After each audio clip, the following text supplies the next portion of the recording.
ser humano, desde que ele nasce, ele é inserido num mundo desconhecido. Não é muito difícil você encontrar alguns filmes que começam, né, com a criança lá no útero da mãe e apresentando o ponto de vista dela lá dentro. Já viram isso? A criança que antes de nascer ela já está escutando aquele barulho, tum tum, tum tum, tum tum, né? Ou parto normal ou cesariana. De repente ela vê a luz, mundo novo, frio, barulhento, desconhecido. Aí o ser humano não demora muito por ser adaptável, altamente adaptável. O ser humano rapidamente tira de letra, né? Tira de letra. Aí o ser humano que tirou de letra, daqui a pouco vai começar a descobrir algumas coisas. Vai ter que passar pelo processo de começar a andar. E lá vem outro problema, né? Levanta e cai, cai e levanta. Quando ele começa a andar, ele vai começar a descobrir as coisas com toque. Tem que pegar as coisas, quebra, rabisca. Quem tem filho nessa idade aí, sabe do que eu estou falando. Não tem parede, não tem caderno, não tem móvel que fique intacto. Aí ele começa a crescer um pouco mais.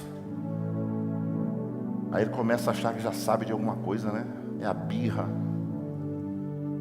Fica birrento, birrenta, sabe tudo, chora por tudo. E cada fase, ele vai enfrentando os seus problemas. Até que chega a pré-adolescência, adolescência, a juventude. Hoje eu não sei qual é o limite de idade para se dizer que alguém é jovem, mas há uns anos atrás era até 35 anos. É isso ainda, Marcos? É. Então até 35 anos uma pessoa é considerada jovem ainda.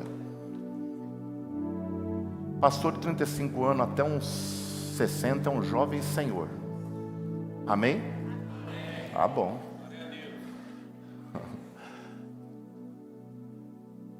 Mas depois que a pessoa entra na juventude, normalmente esse período é um período assim de grandes mudanças, né?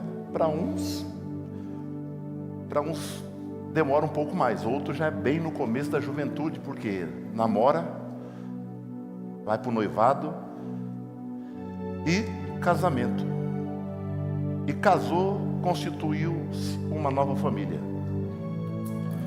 Casou, pai continua sendo pai, mãe continua sendo mãe, irmãos continuam sendo irmãos. Mas família agora é a esposa e o esposo. Casou, não tem mais negócio de vou para casa de mamãe, vou para casa de papai. Acabou isso. E passou alguns meses na casa do casal, voltou para a casa da mãe, já não é mais a mesma coisa. E aquele espaço já foi ocupado. Onde tinha uma cama sua, já colocaram ali alguma coisa que eles já queriam colocar, mas a sua cama atrapalhava. Eu senti aí, glória a Deus. Ô Vini, tira um pouquinho de cima. Onde você colocava a sua bicicleta ergométrica, né? A mamãe já colocou o novo aparador. E por aí vai. Então casou, meu amigo e minha amiga, como diz Edir Macedo, meu amigo e minha amiga, casou, como diz os jovens agora, já era. Assuma os seus BO. Casou, esquece de ficar gritando para mamãe e para papai toda hora. E eu vou falar algo aqui que Deus não mandou não, mas eu vou falar. Tá? Eles não têm mais nada a ver com isso. Problema seu e meu, é nosso. Não é? Ninguém mandou a gente casar. Mas a família, depois que ela é formada, depois que esses dois que nasceram, cresceram, enfrentaram tantos problemas se unem, agora eles viverão outros problemas. Por quê? Porque a família, ela é colocada num mar, num oceano, como se fosse um barco. O casal, a família é colocada no oceano como se fosse um barco. E eu passei o dia inteiro com essa mensagem no meu coração, gente. E eu deixei para ler um pouco mais, bem de tardezinha, que o dia foi bem corrido, para ficar bem fresco, sabe? Ficar bem fresco. E você, quando é inserido, o casal, quando é inserido, a família, no mar da vida, o casal precisa ouvir algumas vozes de comando. O casal precisa dar ouvido para algumas pessoas com mais experiência que já passaram, já velejaram nessas águas turbulentas. Poesia pura, né? Velejaram nas águas turbulentas. Então, muitos casais, famílias, ignoram isso. E por ignorar isso, sofrem problemas muito sérios, enfrentam dificuldades tremendas. Uma delas, assim, para eu poder já entrar no texto, é justamente a questão de não dar o braço a torcer, de querer ter razão em tudo. Porque dizem por aí que quando uma mulher reconhece que errou, o homem perigoso fazer um culto de ação de graça. Mas tem homem também que é casco de crocodilo. Teimoso, birrento, né? Birrento. Não reconhece que errou, é o dono da verdade. Isso eu acho que não tem a questão de sexo, quem é mais ou quem é menos, não. Isso vai da pessoa mesmo. Agora, e quando são os dois? Dois testa de ferro. Dois coração de bronze. Aí fica difícil. E o nosso tema aqui é família, meu maior patrimônio. Então, o que eu vou falar aqui é pensando no bem-estar da tua família. Pensando no bem-estar da tua família. Porque quanto mais famílias abençoadas eu pastorear, menos problemas eu vou ter que resolver. Você está entendendo? Então eu tenho muito interesse que Deus abençoe você muito essa noite. Glória a Deus, glória a Deus. Tá? Em Atos capítulo 27, glória a Deus. Nós temos um texto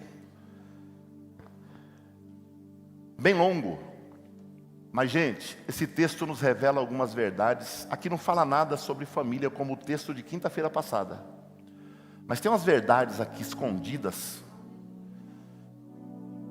que olha, se você prestar atenção, e se tiver o seu casamento meio perigando, você vai velejar hoje.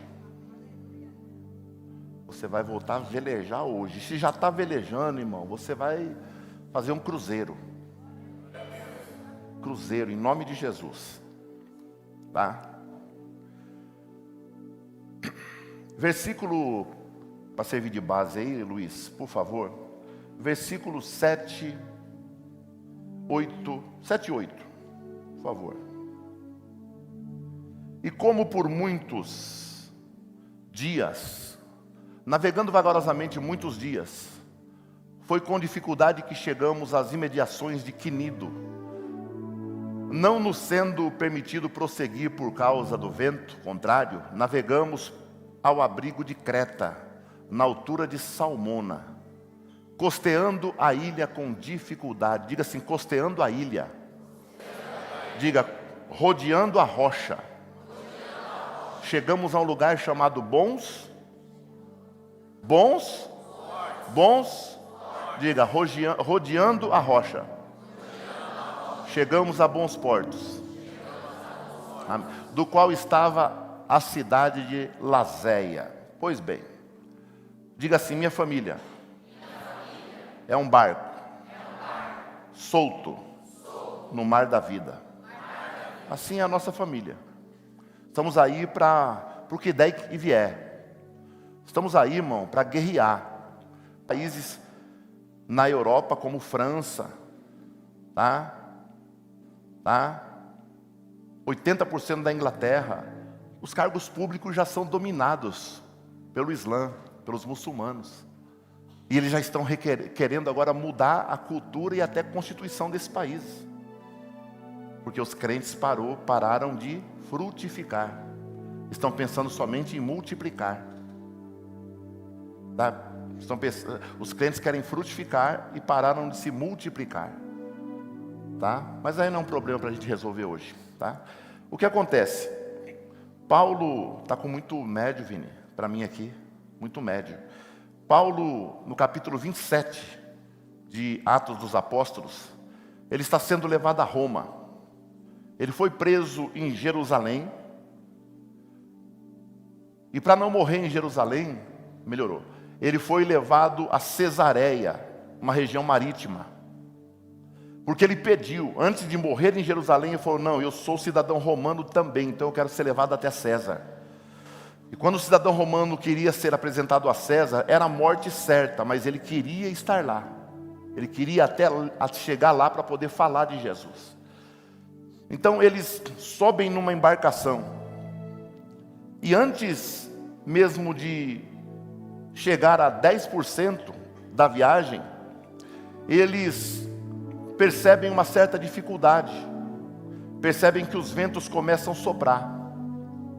Se você analisar, do versículo 1 ao 4, você vai ver que eles começaram a enfrentar algumas lutas, porque o vento soprava contrário. Diga assim: minha família é o barco no mar da vida. Amém. Então o vento começou a soprar contrário nesse barco. Esse barco representa a tua família. Esse barco representa a minha família. E eles saíram com um capitão, 276 pessoas nesse barco, nesse navio. Paulo era um dos presos. Esse homem era da guarda romana, da guarda imperial, chamado Júlio César. E ele está conduzindo esse pessoal. Mas quando chega próximo da ilha, eles rodeiam a ilha porque o vento começou a soprar.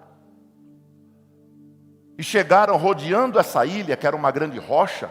Eles chegam no local chamado Bons Portos. Diga assim: a ilha, a rocha, representa Jesus.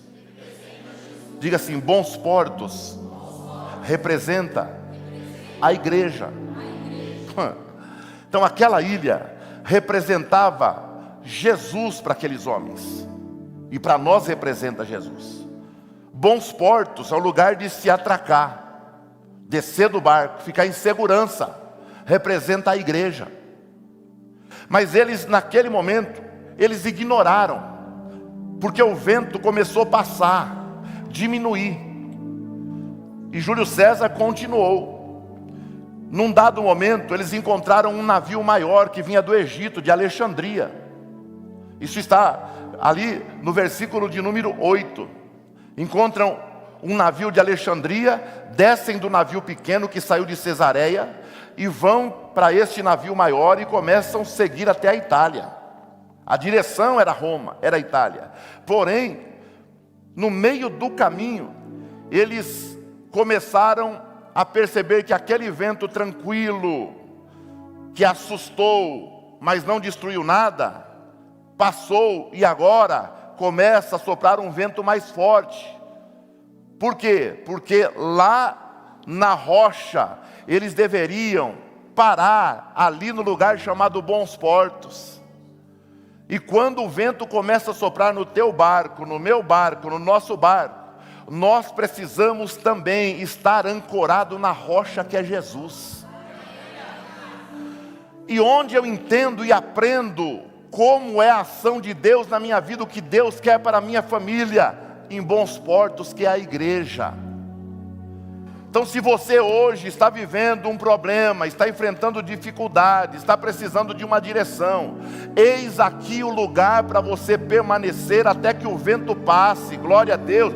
E o vento pode demorar um dia, um mês, um ano, 10 anos, mas enquanto você permanecer em bons portos, que é a igreja que você congrega em segurança, recebendo alimento e firme na rocha que é Cristo, não existe vento neste mundo que possa tirar e roubar, aleluia, a alegria da tua família.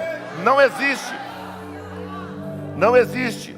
Então eles foram navegando com dificuldade, mas eles perceberam depois que não ignoraram aquele local. No versículo 9 a 11 nós percebemos que agora o vento começou a soprar forte, e já estavam longe de bons portos. Foram para um navio maior, mais segurança. Não é assim? Às vezes o vento começa a soprar em casa devagarinho, a gente não dá muita atenção.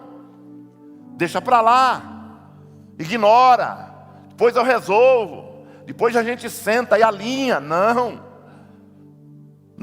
aqui em Bons Portos, eu quero que você entenda que por menor que seja o problema, tem que ser resolvido. Tem que sentar, conversar, chamar para perto e falar assim: olha, enquanto nós não alinharmos isso aqui, nós não damos o outro passo. Enquanto não quitarmos isso aqui, nós não vamos dar o outro passo. E às vezes demoramos para aprender isso. E aí aquele vento que era leve, que só deu uma balançadinha no barco, começa agora a assustar. E foi o que aconteceu, versículos 9 a 11, sabe, olha o que acontece lá, olha, depois de muito tempo, tendo tornado a navegação perigosa, e já passado o tempo, e o dia do jejum, Paulo os aconselhou, eles jejuaram, Paulo assumiu o controle do navio, e aconselhou dizendo: senhores, eu vejo que a viagem vai ser trabalhosa, com dano muito perigoso, e com dano e muito prejuízo, não só da carga do navio, mas também da nossa vida. Então Paulo percebeu que o vento começou a ficar forte demais, e falou assim: ainda dá tempo de retornar, vai ser perigoso para o navio e para nós também. Porém, olha, o centurião dava mais crédito para quem? Para o piloto. Porque às vezes a gente ignora os sinais que Deus está nos mostrando, e as palavras que são liberadas daqui do púlpito. Tá?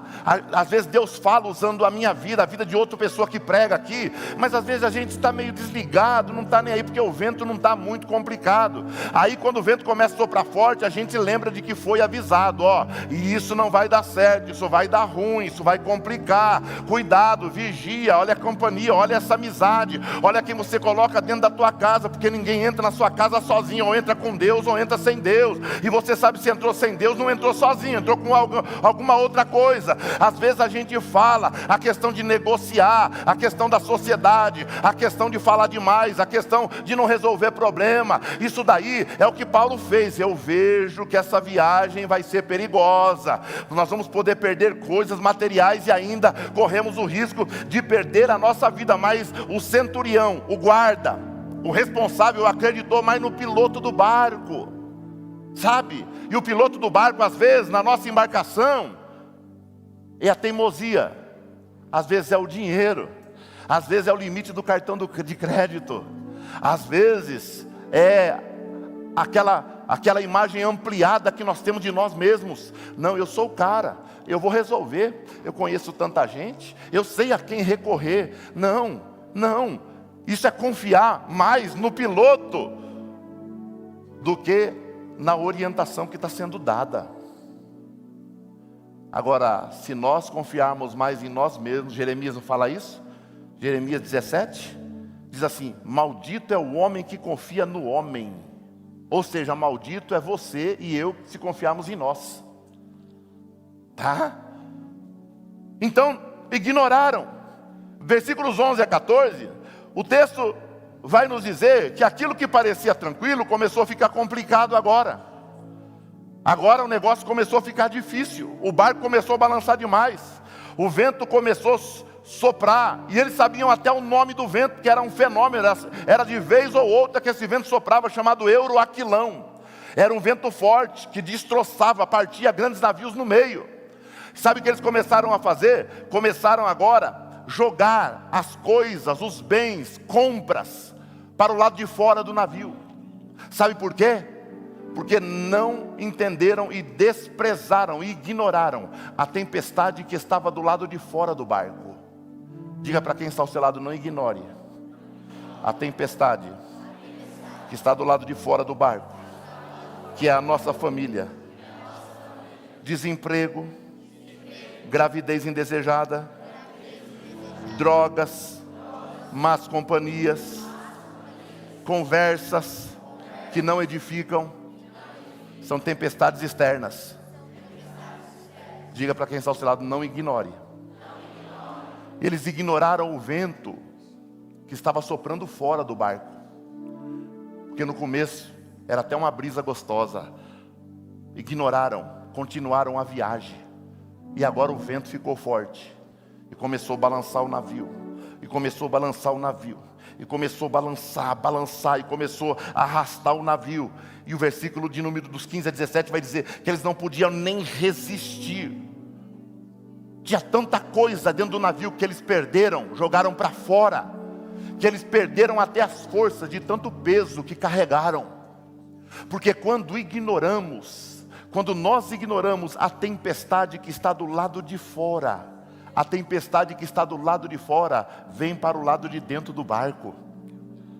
Quando nós ignoramos a tempestade, os probleminhas que estão do lado de fora, sabe, na nossa família, coisinhas pequenas, essas coisinhas pequenas, ventos pequenininhos, eles começarão a vir para o lado de dentro da casa, para o lado de dentro da família. E quando isso começar a vir para o lado de dentro, aleluia, sabe, a gente só tem uma pessoa a quem recorrer, que é o Deus dos céus, que nos conhece e conhece a nossa vida, sabe. Eles ignoraram a tempestade externa, dizendo: não, a gente suporta, a gente aguenta, a gente é um vento tranquilo, e não quiseram dar muita atenção. Mas a tempestade veio para o lado de dentro, eles tiveram que desfazer de todos os bens. Sabe por quê? Porque a tempestade do lado de fora, ela somente causa um pouco de medo, porque ainda não gastou nada, não teve problema, não teve nenhuma discussão ainda. Mas a tempestade do lado de fora, se for ignorada, ela vem para dentro. Aí começam os filhos desobedientes,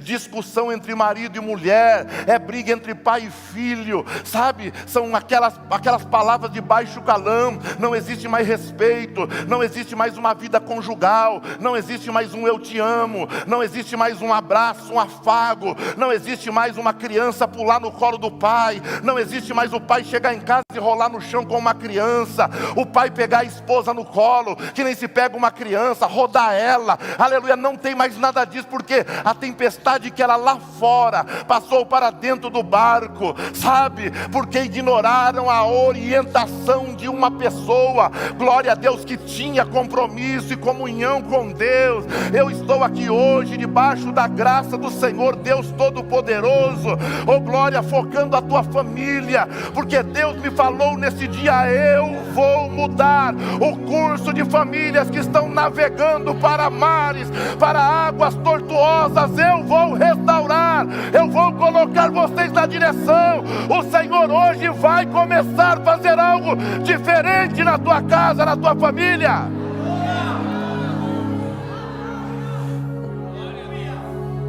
Aleluia. Quando a tempestade veio para dentro, ela, depois de tudo isso, perdeu respeito, compreensão, cumplicidade, amor, afeto, carinho.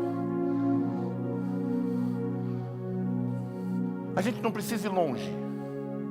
Tem casal que ignorou tanto a tempestade fora, que a esposa do camarada, eu falo camarada com respeito, viu gente? Tá bom? Não é pejorativo, tá? A esposa do irmão,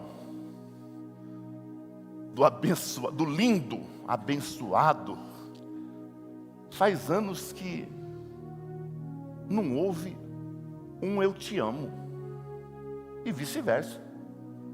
Ele não fala, também não falo.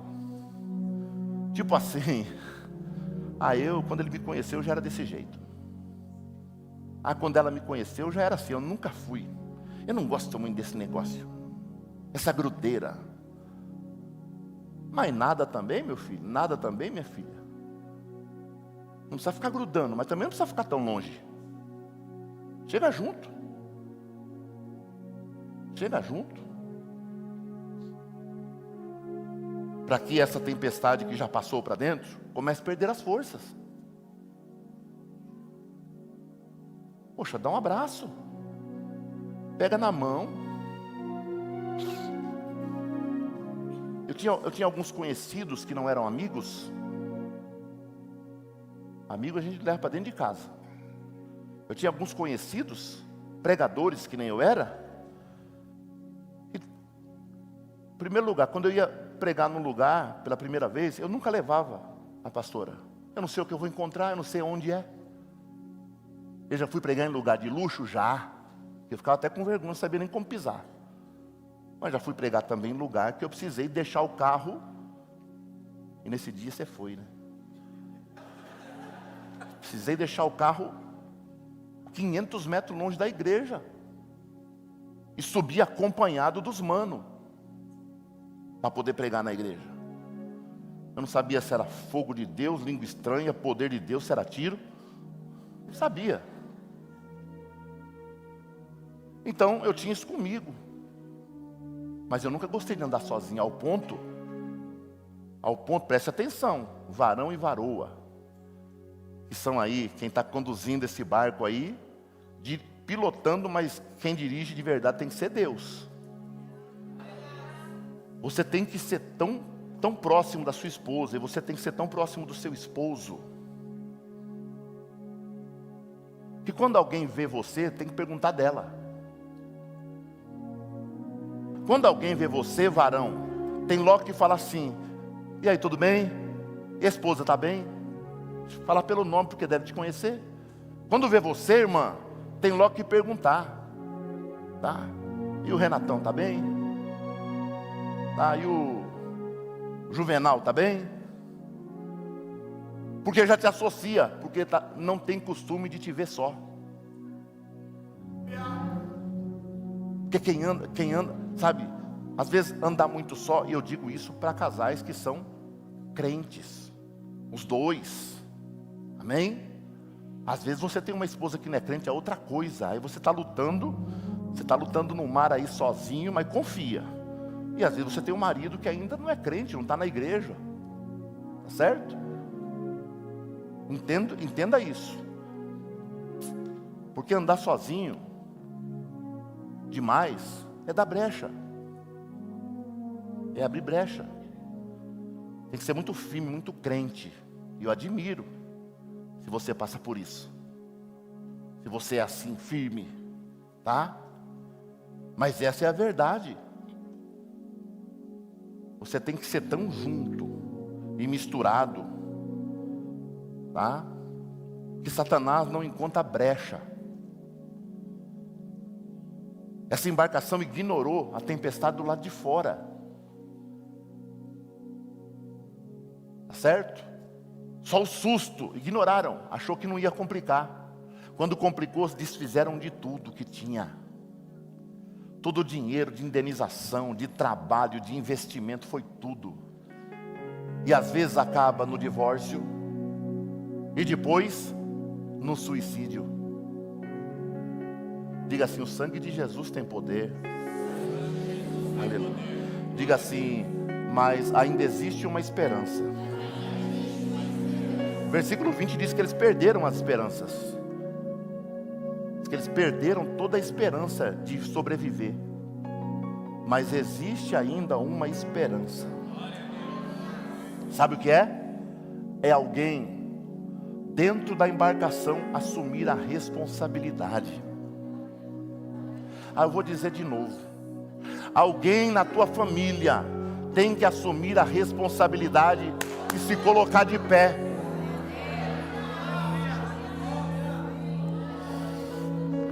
Versículo 21, por favor. Olha lá. Havendo todos estado muito tempo sem comer, Paulo decretou um jejum na embarcação, que ele era preso.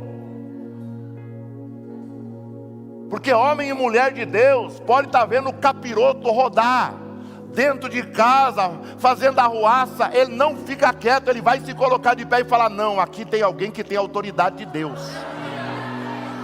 Quem dará sério me dará saio. Aleluia. Olha aí, havendo estado muito tempo sem comer, Paulo pondo-se em pé. Paulo se coloca de pé e diz: senhores, na verdade era preciso terem o quê? Atendido e não partir de lá da onde eu falei, para evitar este dano de perda. Versículo 22 e 23. Olha o que Paulo faz. Mas agora,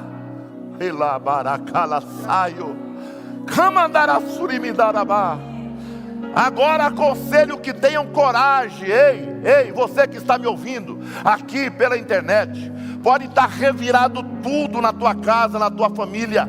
Eu convido, desafio, eu impulsiono, eu compunjo, eu empurro, aleluia, você a ter coragem. Coragem, olha aí, porque nenhuma vida lá vai se perder. Calambara séria. Mas você tem que ter coragem de se colocar de pé diante da situação e falar: Senhor, eu confio em Ti. Como Jó, o Senhor pode tirar a minha vida, mas eu vou morrer confiando. Aleluia. Versículo 23. Por quê? Olha o que Paulo fala. Porque esta mesma noite um anjo de Deus, a quem eu pertenço e sirvo, esteve comigo.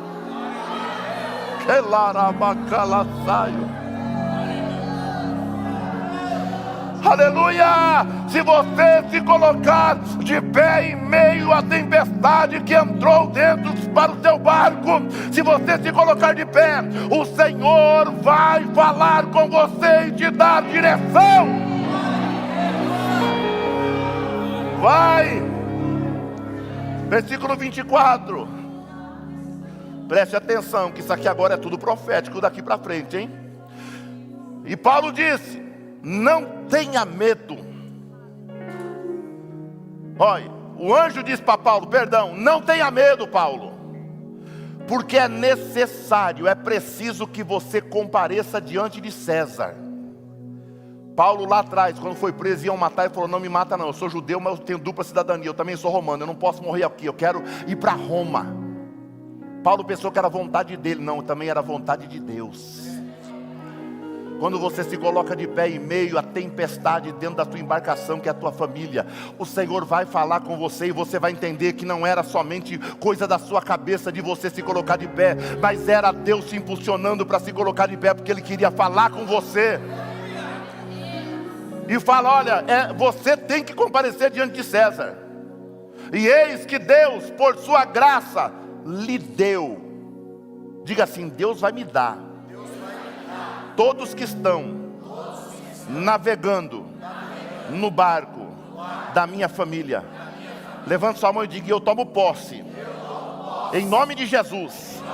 Ninguém vai se perder, porque hoje Deus me entrega toda a minha família, todos que estão no barco, que eu chamo de família, Deus me dá. Aleluia, glória a Deus.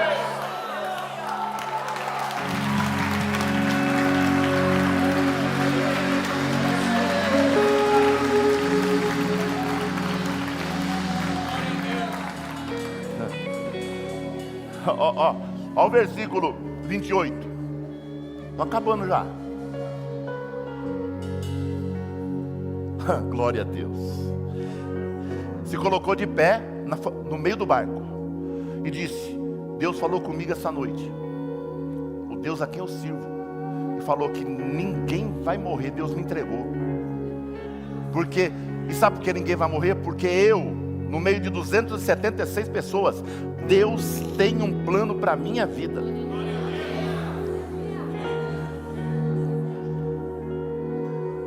Aí eles perceberam que estavam próximo de água, mas eles já estavam 14 dias sem comer. Está aqui no texto, há 14 dias sem comer, em jejum, porque Paulo decretou um jejum, o crente decretou um jejum no meio de ladrão e de soldado romano, e eles obedeceram, Porque quando você fala alguma coisa, às vezes no meio da tua família, ninguém dá crédito. Mas quando o negócio pega, é em você que eles correm. Então aproveite que Deus está te entregando toda a tua família e tua parentela na tua mão. Aproveita. Glória a Deus, glória a Deus. Versículo 27, o texto diz que eles sentiram, olha, quando chegou a 14ª noite, sendo nós já batidos de um lado para o outro no mar Adriático, por volta da meia-noite, os marinheiros pressentiram que se aproximava de alguma terra. Quando você ouve a voz de Deus, se coloca de pé, não demora muito tempo. Aí está escrito 14 noites, ó. Quem quiser tomar literalmente um ato profético, fica à vontade, né? 14 dias sem comer. Quando chegou no 14º dia, meia-noite, eles pressentiram. E é isso que vai começar a acontecer. Você vai começar a pressentir, ter impressão. Olha, tem alguma coisa acontecendo. Parece, será que eu estou certo, que eu estou errado? É claro que você está certo. Você está orando a Deus ou ao pastor? Você está orando a quem? Não é ao Senhor? Então acredita que quando você toma posição dentro da tua casa, você vai começar a ter alguns sentimentos sobrenaturais. Isso chama-se o quê? Isso chama-se revelações de Deus. Glória a Deus, glória a Deus. Versículo 29. Quando eles perceberam, tiveram um pressentimento, a ansiedade começou a querer tomar conta. E aí eles começaram a jogar a sonda. É o 28, por favor. Começaram a jogar a sonda para saber a profundidade. Primeiro, 36 metros. Aí levantaram. Daqui a pouco, pressentindo que a terra está perto, jogaram de novo a sonda. Opa, agora já deu 11 metros a menos, 27. 9 metros a menos, né? 27. Aí quando eles viram que deu 27 metros... eles disfarçadamente, sem que Paulo percebesse, começaram a soltar os botes para querer pular do barco. Mas lá atrás o anjo falou para Paulo: Paulo, fala para ninguém pular, porque eles têm que permanecer no barco, porque nem um fio da cabeça deles vai perecer. Aleluia. Ó.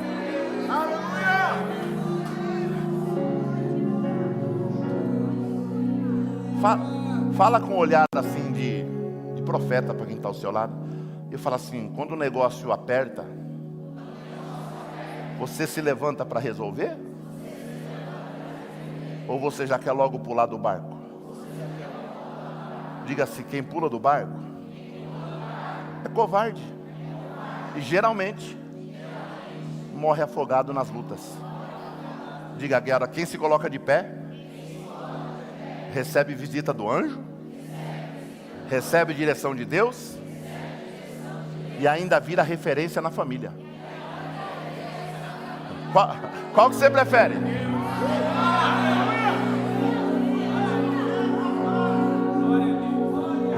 Põe o 29, por favor. Glória a Deus. Glória a Deus. Versículo 33 e 34, para a gente concluir, vai. Já passou da hora. Enquanto amanhecia, Paulo rogava a todos que se alimentassem. Descobriram, é terra mesmo. Aí está clareando o dia. 14 dias sem comer, gente. Jejum está aí, ó. Uma orientação boa. Está com problema? 14 dias de jejum. Eu estou brincando. Se você aguentar, faça 100. Mas se aguenta fazer 6 horas, faça 6 horas. Não tem problema, tá? Olha aí.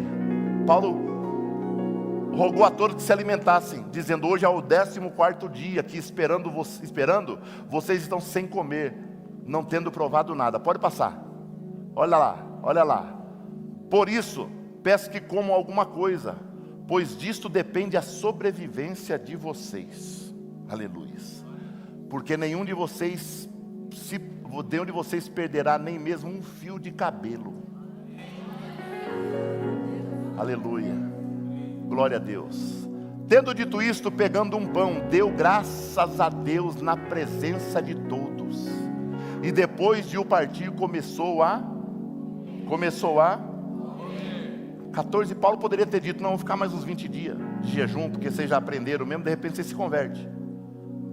Sabe, mas nada de extremo na nossa família presta.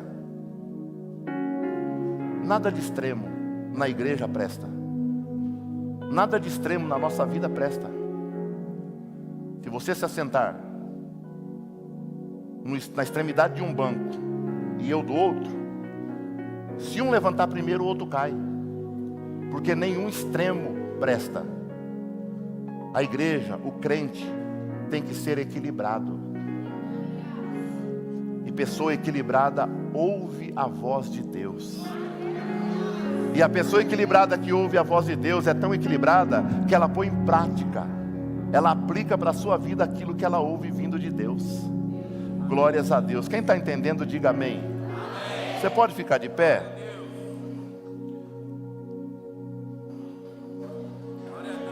Glória a Deus. Versículo 39 para eu concluir. Glória a Deus. Ó, quando amanheceu, não reconheceram a terra, mas avistaram uma enseada, onde havia uma praia. Então consultaram entre si se não podiam encalhar ali o navio. Irmão, cachorro que foi picado por cobra tem medo de linguiça. Não deram atenção lá atrás, agora estão com medo de parar o barco até na praia, de medo de encalhar. Tá? Mas o texto diz que avistaram, quando amanheceu, não conheceram a terra, mas avistaram uma enseada. Glória a Deus. Levante suas duas mãos assim para o céu, por favor, por gentileza. Glória a Deus. Fique atento nesses dias, durante esses dias.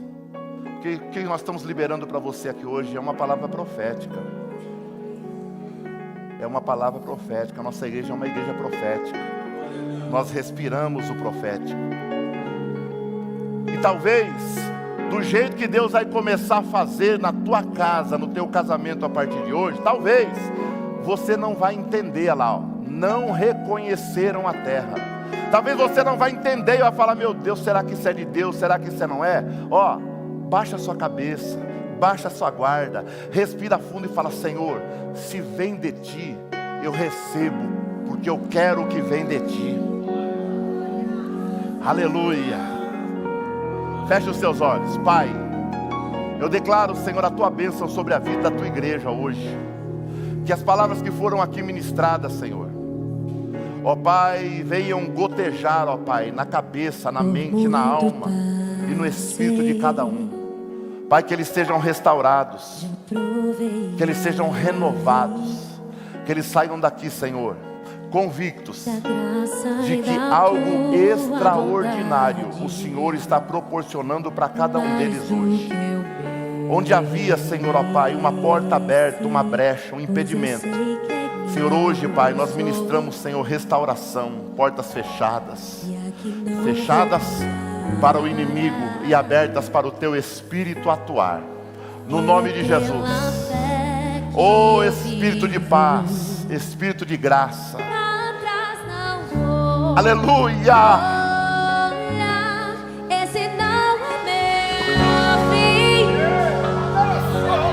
Só quem acredita, canta agora para Jesus, canta. Não acabou a sua história. Não acabou minha história. Esse não é meu fim. Esse não é meu fim. Esse não é meu fim. Graças a Deus. Não acabou minha história. Esse não é meu fim. Esse não é meu fim. Esse não é meu fim. Não acabou minha história. Esse não é o meu fim. Esse não é meu fim. Esse não é meu fim. Não acabou minha história. Esse não é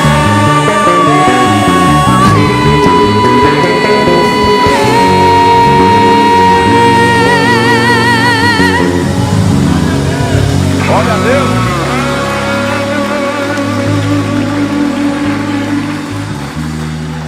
Glória. Tem alguém do lado de cá que hoje gostaria de voltar para Jesus? Se afastou da igreja, se afastou do Senhor. Não importa o que te aconteceu. Tem alguém que hoje gostaria de retornar para a rocha que é Cristo e permanecer em bons portos que é a igreja? Tem alguém? Dê um sinalzinho com a mão. Queremos orar, conhecer, te abraçar. Tem alguém que hoje gostaria de entregar a vida a Cristo? Você nunca fez, mas hoje gostaria de entregar a vida a Cristo. Tem alguém? Aqui? Do lado de cá tem alguém que quer entregar a vida a Cristo ou retornar para Jesus? De repente o barco balançou demais, você não suportou, né? Foi lançado para fora do barco, mas hoje quer retornar. Onde você está?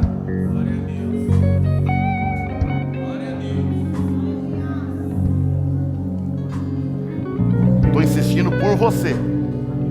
É por você que eu estou insistindo. Tem alguém? Dê um sinal. Glória a Deus.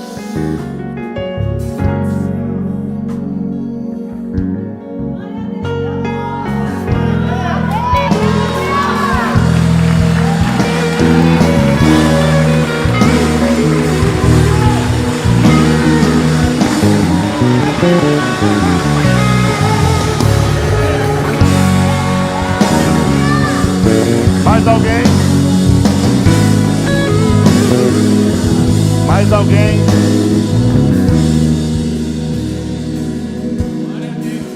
Onde está Mateus Borges Malafatti? Mateus Borges Malafatti. Dê um sinal com a mão. Será que foi embora? Foi? Então, vou esperar. Glória a Deus. Vamos orar. Seu nome? Tatiana. É a do menininho? Não. A do menininho é Shirley, né? Estenda as mãos para cá. Está afastada ou entregando a vida a Jesus? Está afastada. Está retornando hoje para casa e para os braços do Pai. Amém? Senhor, te adoramos pela vida da Tatiane, Pai, que hoje, Senhor, tomou a decisão de retornar, ó Pai bendito, para os teus braços. Ó Pai, Senhor, nós sabemos, ó Pai, o quanto o Senhor a ama. Por isso, Senhor, pedimos, Senhor, ó Pai, guarda, abençoa, livra de todo mal, cobre com teu sangue, ó Pai. Fortalece tua filha, dá sabedoria, Pai, força para continuar na embarcação que é a tua igreja e firmado em ti que é a rocha. No nome de Jesus, Pai, sustenta e dá vitória ao que te pedimos e te agradecemos no nome de Jesus. Amém. Aplauda ao Senhor. Procura esse pastor no final do culto, tá? Ele vai estar aqui, tá bom? Já falou com ele alguma vez? No acolhimento? Beleza. Já faz parte do acolhimento aí já. Glória a Deus. Cadê o homem? Voltou? É tu, Mateus Malafatti. O Mateus Malafatti. E o Enzo Albuquerque. Onde está o Enzo? Ô Enzo, cadê você, Enzo? Cadê? É você. É Enzo. Enzo não tem mais de 15. Não tem mais de 15, né? Enzo, Lorenzo tem menos de 15, né? Tanto o Enzo como o Mateus, eles querem fazer parte da família CCNV também.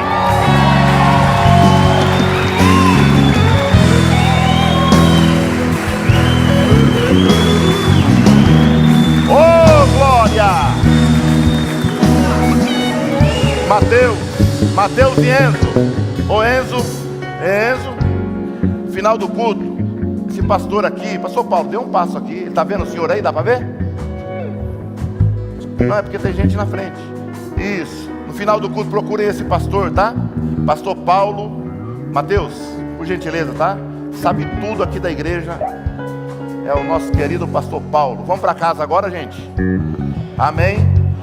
Domingo, 10 e 18 horas, não falta não. Venha com expectativa lá em cima, porque são os melhores cultos da sua vida. Amém? O Enzo ó, já deve ser do Rampatinho aí, viu? Cadê o Leandro? Eu vi o Leandro aí. Já pega ali, Leandro.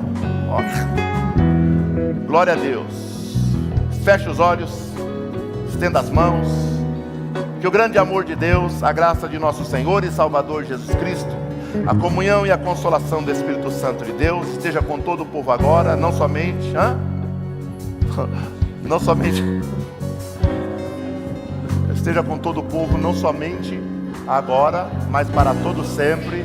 Amém.